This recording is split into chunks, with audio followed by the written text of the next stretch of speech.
Doreen Grand-Pichet is the Dr. Doreen is an expert in autism. Doreen Grand-Pichet. Dr. Grand-Pichet. Dr. Doreen Grand-Pichet. Dr. Doreen Grand-Pichet is a visionary in the field of autism. Now you can ask her questions on Ask Dr. Doreen.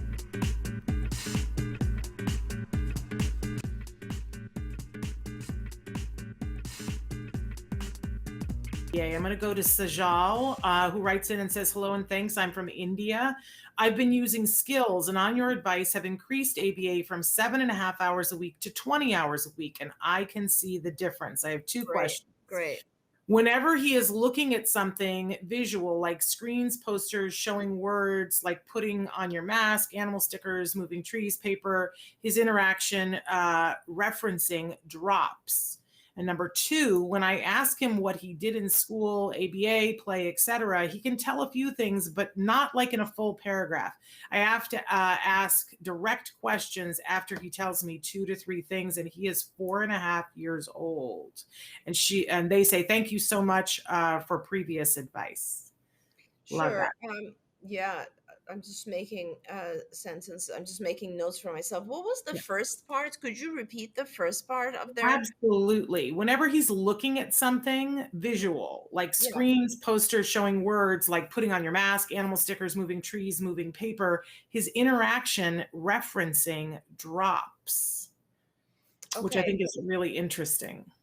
Yeah, I'm not sure what they mean, his interaction referencing, but let's make an attempt here to answer that. So, both of those things are really, really good examples.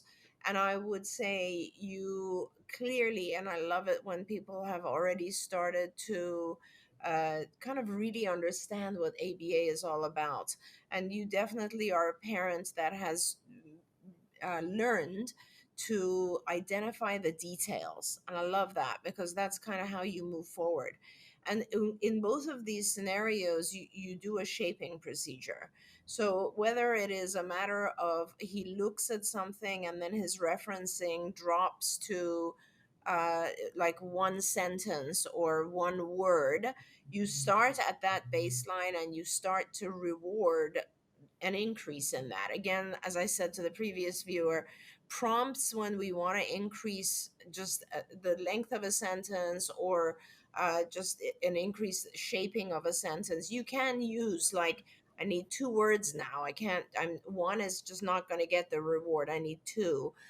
Writing the words is another way of prompting. You can model the entire sentence, so on, but you're shaping increased words. So the child no longer receives a reward for 1 word. Now you need to have 2 words, and you can, as I said, model it, write it down for the child, prompt with a visual, those types of things. And you do that gradually so that the child can, there's a thing called set shifting, which has to do with being able to move a cognitive set from one type of activity or stimulus to another. I'll give you an example. There's actually a test for this. It's called Stroop.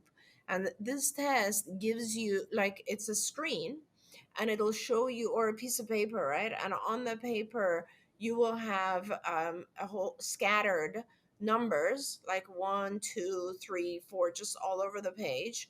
And letters like A, B, C, D, also scattered. So the numbers and letters are kind of mixed into each other.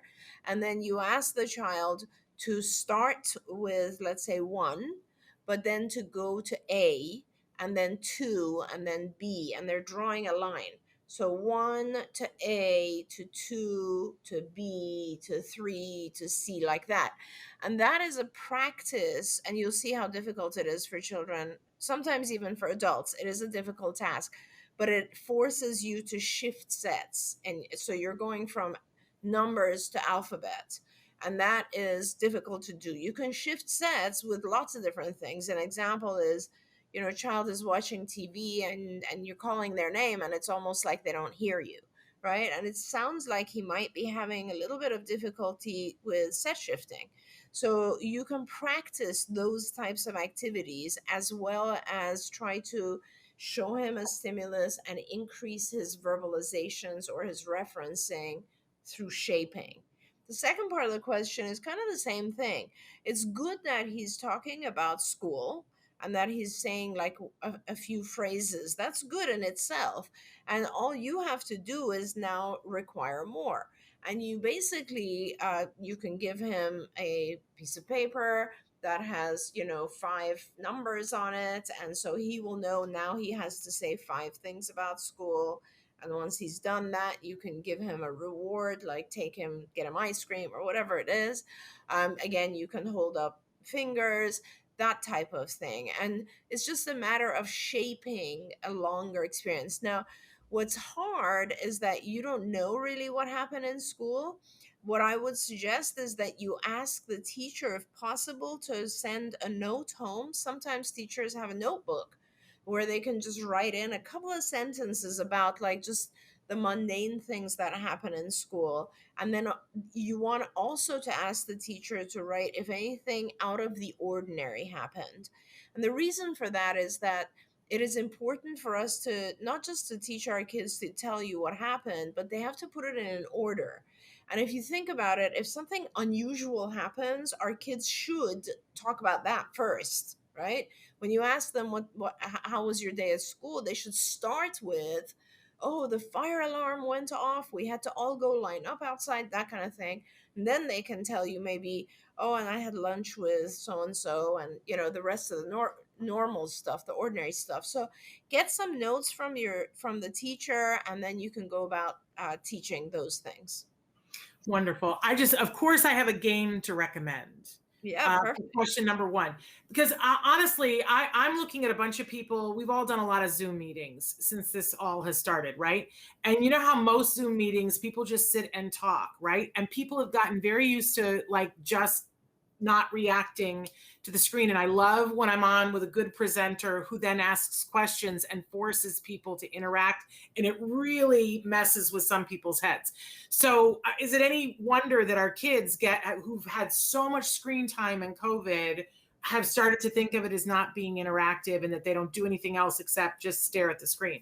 So there's an amazing, it's old. I think you have to look for it for a used one, but there's a game called Hullabaloo from Cranium. And there are ones, but you want to get the one that comes with a DVD, and you have to have a DVD player to play it. There might even be a computer version of it, but it's basically a guy with a room full of kids, and you have these interactive pieces that you put on the floor, and they're in different shapes and colors. And then you play the DVD, and this guy will say, all right, we're playing Hullabaloo. And he's crazy and he's fun, and the kids all do things. And they spin a spinner, and he says, all right, everybody move to a red square. And they have to look on the floor, and all the kids on the screen are doing it too. And then he asks them questions, and they have to yell it out at the screen. So I guarantee you, your kiddo will love it, and it's interactive, and it will force them to set shift and interact with the screen.